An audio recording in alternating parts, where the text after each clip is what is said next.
Good morning and welcome back to another episode of Getting Started with Canva by Duly Noted. My name is Cher and I'll be your host through this episode.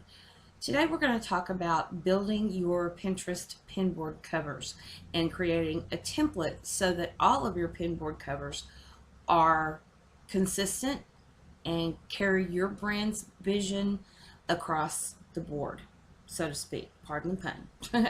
And today my connection is giving me fits. We've got storms coming, and of course every time there's a storm we have issues with the internet. So without further ado, let's look at some pinboard covers that I've done for myself. Now, if you go to my Pinterest, you'll notice that I'm in the process of updating everything with my new branding look. And the reason I want to make sure I get all of my Pinterest stuff covered is because Pinterest is one of the fastest growing ways to market your brand.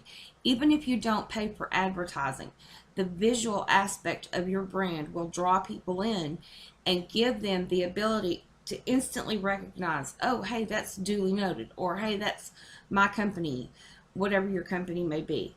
So today we're going to look at some boards that I created, and then I'm going to show you how to build a template inside of Canva that will keep your boards consistent and easily recognized. And I want to share this little note with you.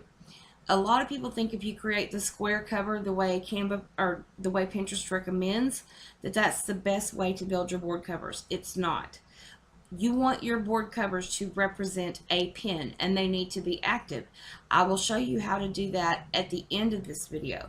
But right now, let's concentrate on the creation. Now, I've got several boards that don't pertain to my business. They are things that I enjoy, dreams I have. I've even got one called Lottery Dreams for, when I win the lottery, not if. It's important to include those human aspects to your business. So if you've got a social platform like Pinterest, use things that not only interest you, but it would interest your target audience. So say you've got your target audience is grandmothers. Look at maybe crafting with kids, or gifts for children of a certain age, or how to stay fit after 50, things like that. Build boards that are not only relatable to you, but to your target audience. And then include some personal boards. Like, I love bullet journaling, so I've got a board completely dedicated to bullet journaling. My dream is to own a tiny home, so I've got a board completely dedicated to tiny houses. You get the idea. So let's take a look at some of those covers. This is a paper craft board. Now, I actually made some of these paper roses. Mine did not turn out that pretty, but it was fun to try, and it gave me the opportunity to mark one of the pins as I've tried this, and this is what happened. This one is all about using Pinterest because, like I said, Pinterest is one of the fastest growing social media platforms to draw people to your business website or your blog, to interact with and engage with your target audience, and to just give people an idea about what your brand is all about. This one is about productivity. I do blog posts every week about productivity and tools to help you be more productive, how to manage your time well. So this is where I pin all of my productivity pins. And you'll notice across all of these, my branding is very consistent. I've got my website down here, my little word or logo mark up here, and then of course this area, so that the image behind it shows up beautifully inside a board when people click on that board.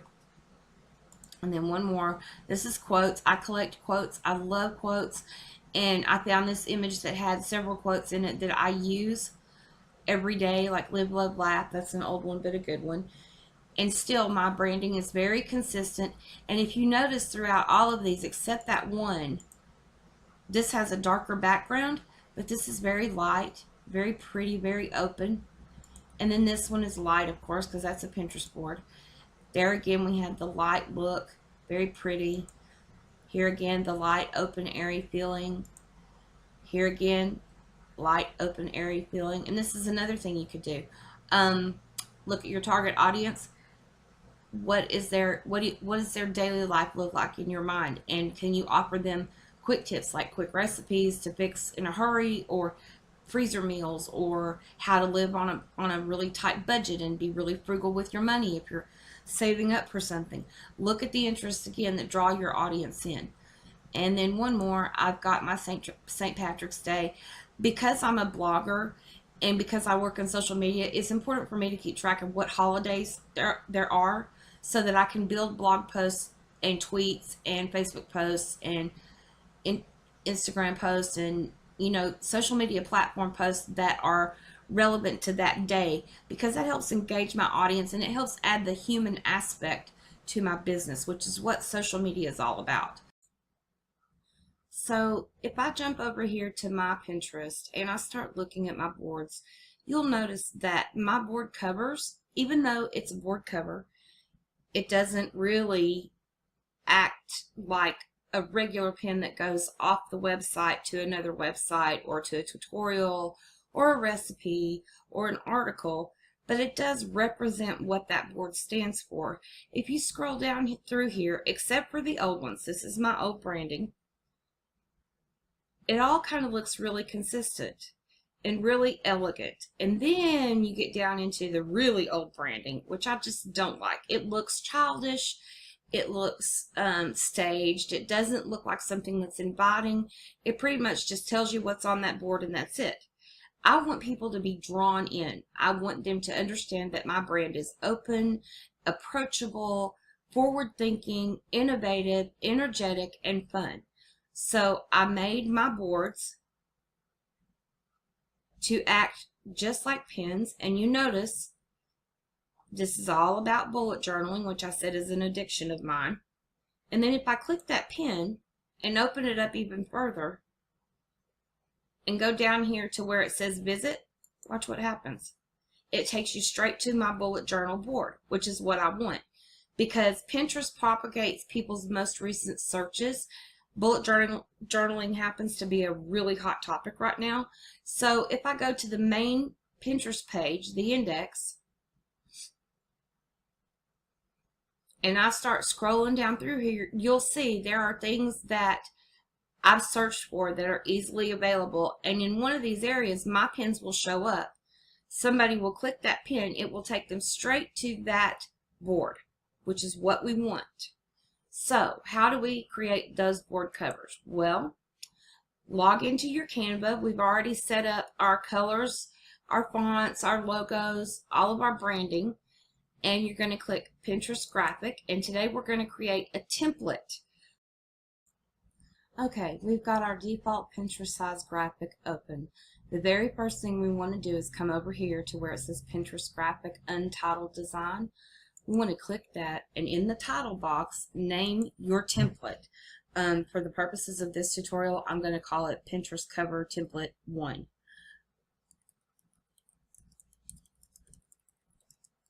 And you don't have to add any dashes or underscores. It can be a long name with spaces in between. It doesn't matter. The reason we want to do this first is if we have an internet crash or computer crash or something happens and we get logged out, you get disrupted and you have to close everything out because you forgot where you were. You can go ahead and name that, and Pinterest automatically saves everything. You'll see it says it saved last few seconds ago. If I were to immediately close this and go over here to all of my designs, you'll see that's the first design that pops up. And I click it, and it takes me right back to where I was. Everything will be saved, and I can just pick up where I left off. The first thing we're going to notice is that you'll be brought to all of these layouts. These are free layouts inside of Pinterest. As you scroll down, you'll be brought to paid layouts, and they're like $1 a piece, which is really reasonable considering everything you can do with them. But for the purposes of this tutorial, the first thing I'm going to do is edit a pre-made layout and show you how to save that as a template.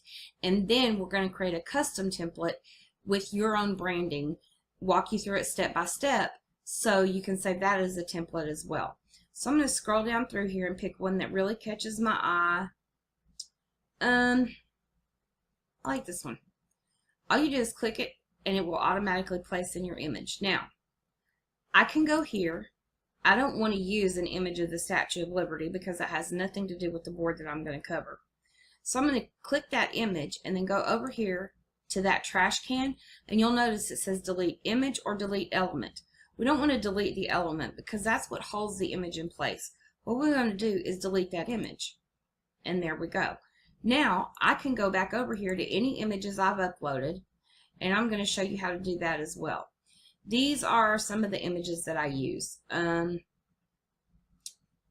Let's see, for today, I'm going to use one that's really common in my branding. I'm going to click this image, drag it, and place it into my element. You'll see it in the background. And there you go. I've got my image in that element, and it's perfectly centered in that element. Okay, what happens if I have an image that isn't quite in a portrait format? It's a landscape, which means it goes horizontal, not vertical. I can delete that image, go back over here, and I'm going to click one that's horizontal. I love this image. The colors are so awesome. I'm going to click that image, drag it in. Now watch what happens. It sizes it perfectly anyway. Well, what if it's not centered? If you double click that image, it'll bring up an editing box where you can drag it around. Maybe I want that part to be there. You can resize them, however, you can't downsize them to fit outside of that to be crunched up. It won't do it. Excuse me. That's because it needs to fit in that element. That's what the frames are for. They are a placeholder for your images. So I've decided I like that. I'm going to go up here and click that checkbox. Now let's say I get going through the design process and I decide, I don't really like that after all. I can go right up here and hit undo as many times as I need to get back to base. Or if I get back to base and I think, oh, wait a minute, I did like that, I can go back here and click redo, and it automatically redoes my changes for me. Alright, we've got our background image set up inside of our element, and now we're going to look at these shapes. I like the way those shapes look, however, they're not consistent with my branding. So the first thing I want to do is click the shape in the upper left hand corner, and you'll notice it brings this drop down menu, and over here in the left, that's your color picker. If you click that, it's going to show you first the colors that are in this document, then it'll show you your brand colors, then it'll show you a default palette for both colors and neutrals.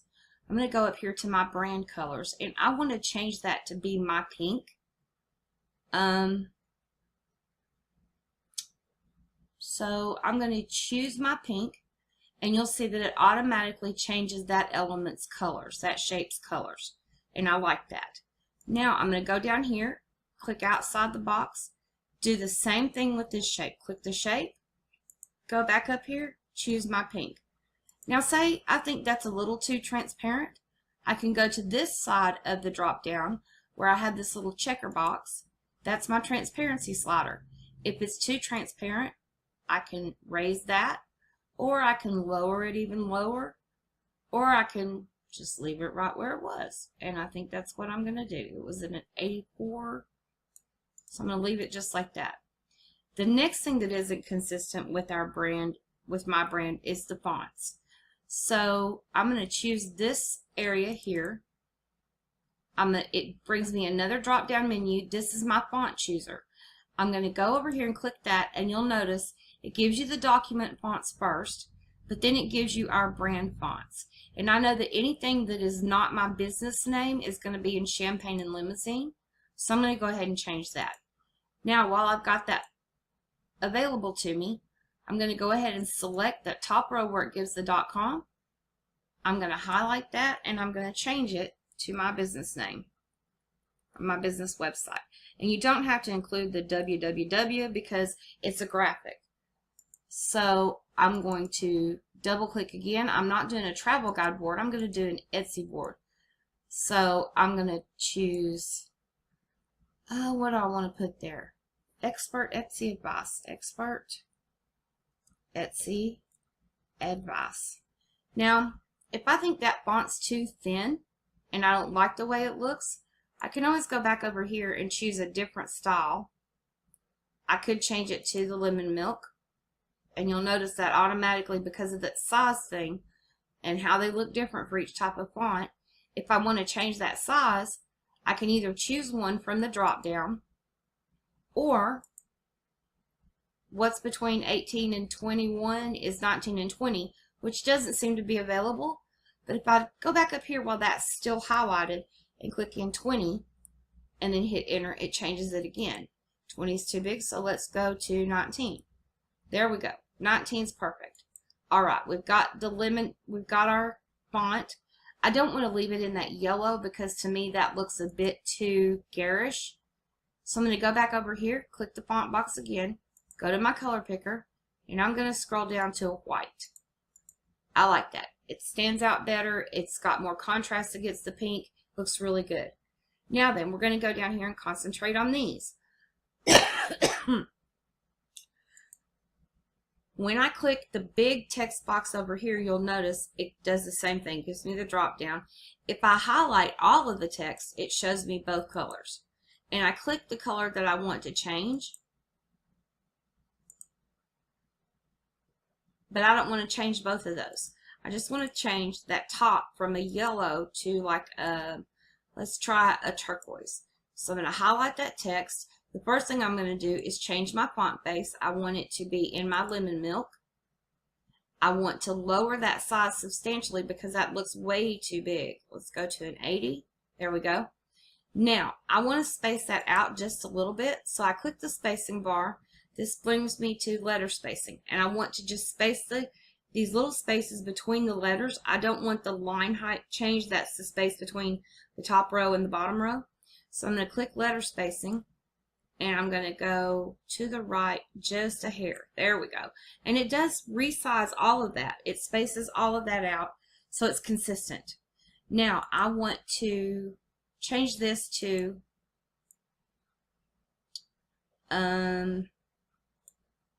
bad. And then I'm going to go down here and highlight islands, and I'm going to change that to reviews. And you'll see that it stays perfectly the way it needs to be. It is coming off of this a little bit, so what I can do is click that pink box, and I can drag that lower right hand corner out just a hair, and there, that looks really good. Now then, this over here, I want to make sure I change that to my smaller Champagne and Limousine font.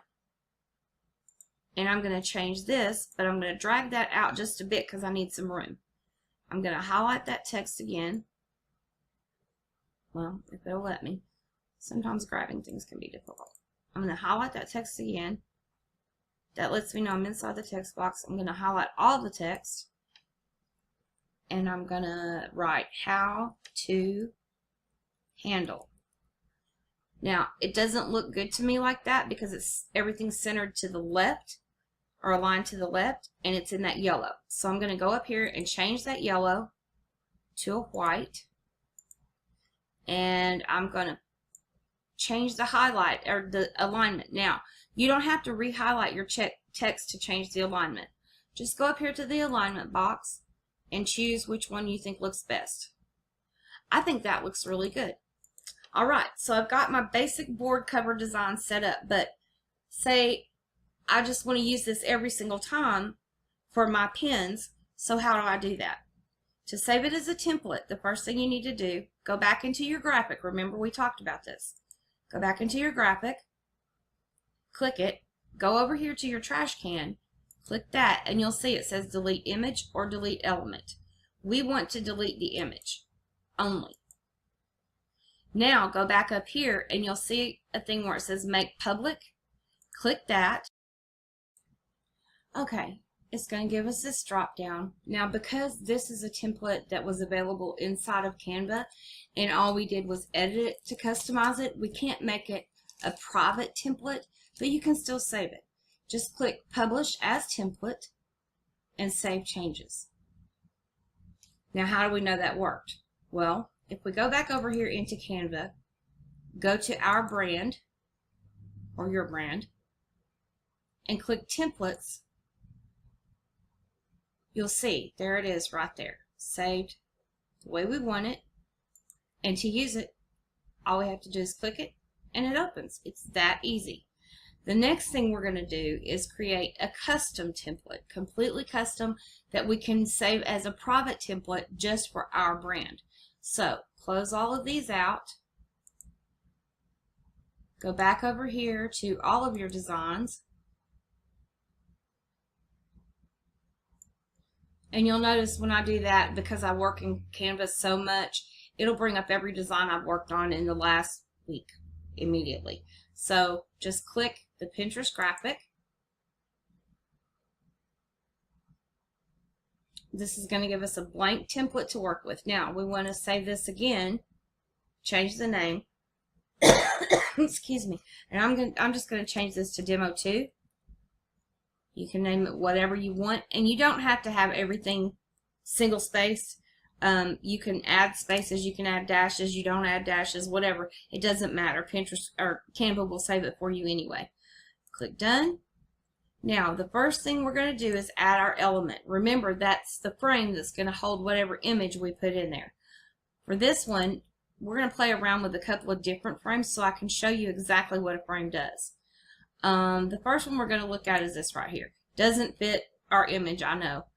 But if I rotate it like that, and I pull it up, we can see that, remember, this is just a demonstration of what a frame does. We've got that text block there. Let's go to some images. I'm going to play with this one. I like this image. I'm going to click it and drag it into my frame. Now, you notice because I rotated the frame, it rotated the image too. If I turn that back, you'll see that the image rotates back. But notice this spot down here doesn't have an image in it. That's so that you have a blank space to put your text. And you can change the color of that just the same way we did in the previous version. But we don't like any of that because it doesn't fit. So we're going to go ahead and delete the whole element. Same thing with, say we have a, well, let's just look at some really cool ones. This is one. You can drag it and drop it in. It'll center it for us so we can size it to fit the image that we're working on. Make sure it's centered on our page. Well, you get the crosshairs when you move it. Go back to our images. Now let's do this again. Now it chops that image up, so you really can't tell what it is. So that's not suitable either. And you can do the same thing. I'll show you one more. Let's get circle or a weird shape. How about this one? We'll drag it over. Now, it doesn't have an element that's going to block the image, but it is going to shape the image to fit that frame. So if I go back over here to Uploads and I grab my image again and I drag it in, you see it fits the frame. So we're going to go ahead and use a regular rectangle. Go back to Elements. It's still open to frames. We're going to scroll down here till we get a rectangle that we like. Now, I'm going to place it where it's aligned with the top left-hand corner. Let go, and it'll pull up these handles. I can drag it out to fit my image. It'll show me with the crosshairs when it's centered, and let go. Now remember, we want an image in there so we can see where we're placing everything. So let's go ahead and grab an image. I do love this image. It's just beautiful. So I'm going to go ahead and grab that. Don't like the way it's centered. I'm going to drag it over just a hair where more of that hourglass is showing. Click the checkbox. Now, I like that just fine. So the next thing we need to do is figure out what we're going to put to be a placeholder for our text and our logo. And we know we want a shape, so we're going to go back to Elements, close out the frames, scroll back up here to Shapes. And I want something that's not going to obliterate too much of the image. So maybe we can find a ribbon shape.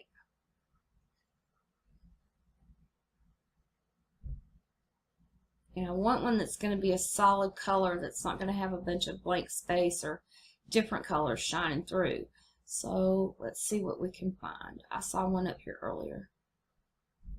Now I'm also going to show you a trick with this, so stick around through this entire video because this is cool. I like this. So I'm going to click that. It's automatically going to change it to my pink. So I'm going to downsize it. I'm going to drag it right up here in the corner. And I like the way that looks. I like the size. I like that it doesn't completely obliterate a lot of the image. And it'll be a really good place to put my word mark and my business URL. So actually, I'm going to drag that out just a tiny bit. Now watch this. If I still have this highlighted, I want a drop shadow behind that.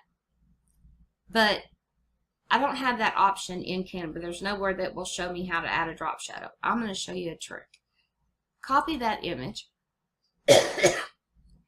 Go over here to your color picker. With that new copy highlighted, click that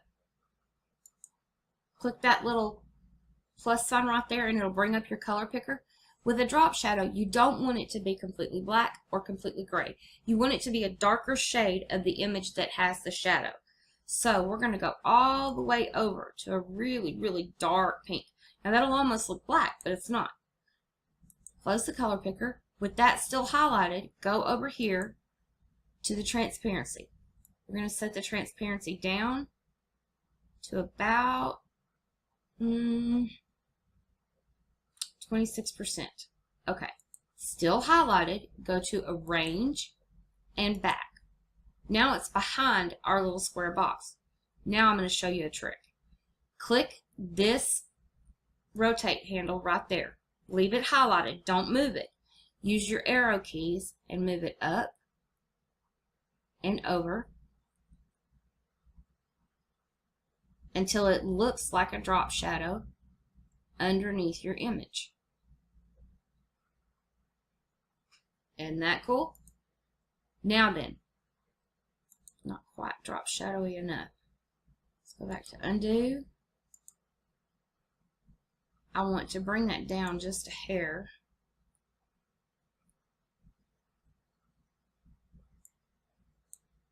Alright, there we go. Now, I want to put a little tiny bar going across the top here.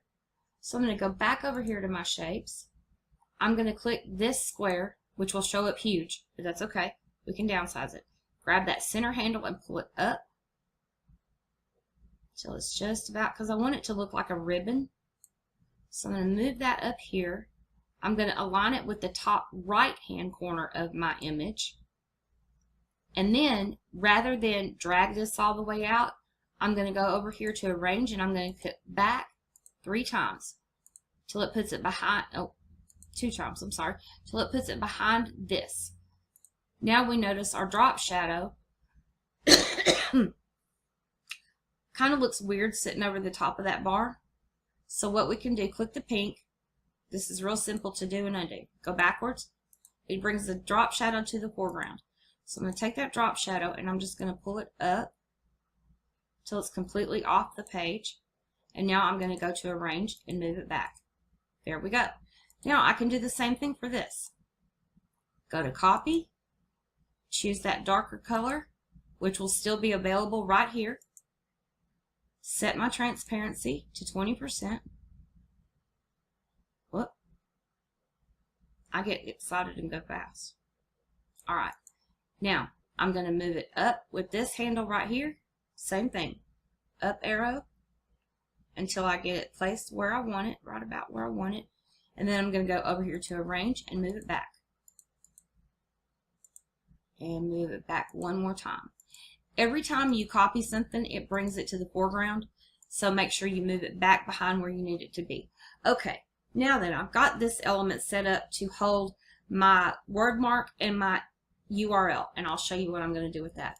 Go over here to text, click add a little bit of, or add subheading. It's going to bring that in. I want to change that to a white color. So I'm going to go ahead and do that. I'm going to drag it up here to this bar. Now I'm going to double click and I'm going to change the font. It's already in my font. I'm going to go ahead and make sure it's white. I'm going to make sure it's centered. I'm going to click the double A's up here, which is my uppercase button. It automatically changes everything in that box to uppercase. I'm going to go ahead and highlight that text again and type in my URL. Okay. Now, I want to put my word mark over here. How do I do that? go to my uploads, and if you scroll down, it will show you your branding. That will give you your logos that you uploaded. The one I want is a word mark, which is this right here. I'm going to click it and drag it over here. Now, if you try to place it inside here, you see that error message that you get? You can't put an image, a transparent image inside of an element. It has to be a photo or something with a solid background. So I'm going to drag it up. I'm going to move it in until it's small enough to fit. There we go. Now I'm noticing that while I've got my word mark there, the pink is kind of causing my image not to show up very well. So, easily changed. Go back over here, click that image. Let's try the turquoise. Ah, that looks really good. Okay, I'm going to click that and change that to the turquoise as well so everything matches up. And there we've got the top part with our branding. Now, we could leave it just like this and use it this way with just an image in the middle, but we need something across here that tells what this is about. How do we want to do that? I think I want to use some text. If you click the text button, you'll get all of these pre-styled text styles that you can drag in and use. I want something that I'm going to be able to set. Alright, so I want to add some text here that tells what this board is about. And I don't want it to obliterate my image, so I'm not going to look at anything that has a really solid background. I'm going to scroll down through here. This is a lot of different text elements that are free inside of Canva. They're already formatted. All you have to do is change the font style, the wording, and the colors to be what you want. I want something that is consistent with my look. So I'm going to come right down here. Now, if you notice, I use this on the cover image for these videos. I like that. It's already my bright pink. I really don't have to change that much, and I can resize it to fit however I need it to fit. So I'm going to go ahead and click that, and it's going to place it in my image. I'm going to click the handles and drag out till I'm happy with how it looks, right about there. Now, this one, what board do I want this to be? I want this to be a productivity board. So I'm going to click this, and I'm going to change the graphic, the image, sorry, the wording. I've got workmen hollering outside my door. I want to make sure that's in my champagne and limousines. And I'm going to upsize it a little bit because that's always a smaller looking font, even when it's the same size. It was at a 17. Let's see. I'm going to go with about a 19. So I highlight the number and click on my number pad, 19. Hit enter. That's a little bit better. I want it to be uppercase. I like that. Okay. I'm going to go ahead and re-highlight that text again. And I'm going to change this to say time management hacks. I had to think about how to spell that for a minute. Okay. I don't need this to say aesthetics. So I'm going to double click that. Highlight that text. Now you'll see it's a different text than my branding text. I can change that simply. Go to the drop down box, click my branding text. It does take it down a little bit from the size that it looked like before. It didn't actually change the size. It's just the way different font faces look in comparison. So I'm going to go ahead and add some spacing to this. Oh, well, actually this one I can't because it's all put together. When you have a group of elements like this, sometimes you can ungroup them, other times not. This one will not let me do that. So I'm going to go ahead and change that font size just a bit up to a 64. And I'm going to click that again and change that to productivity. And then I'm going to click right down here. And I'm going to change that to my champagne and limousines.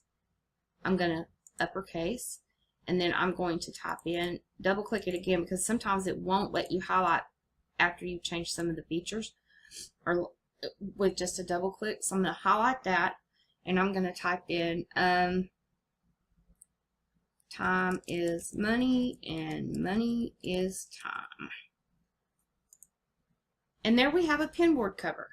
Now, while you've got this open, play around with all these different elements.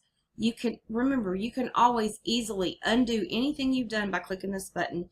You can redo anything you've done by clicking that button. Very, very simple to do. Now, how do we save this as our custom template? Go ahead and click that background image again. Go over here to the trash can. Choose Delete Image. Now we've got our element and everything else we've added. So, you're going to go up here to Make Public. This time, click and turn that off, the Make Public, but Publish as Template, we want to turn that on, and click Save Changes. Now, if we go back over here to our brand, and we click Templates, there's our template right there. And to use it, to edit it, say this time we want to do a recipe board, go to your uploads, find an image that you like. I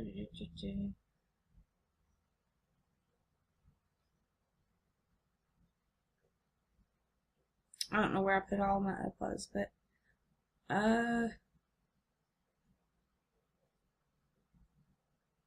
let's make this one about journaling.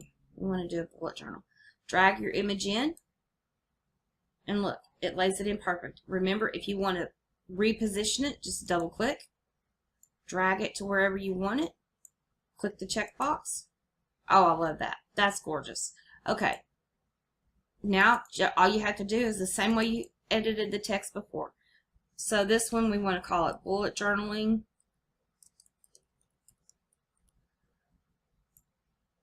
Or actually we're going to say my latest addiction, because I am thoroughly addicted to bullet journaling. Highlight that and change that. And it will automatically size the text. If it doesn't, once you're at the end of your text, click your space bar a few times and it'll size it back down. There you go. And then I can double click that. Mastering your day like a boss. Okay, now you notice with this image, there's so much pink in the photo itself that the pink here is not showing up. Easy to change. Highlight it, click the color. Highlight that, click the color. Highlight this, click the color. There you go, and we're all done. You can move this up or down, just like that. Now, if you want to not have this affect your template, go up here, change the name. We're going to call it Bullet Journal Cover. And once you download this image, your template stays unchanged.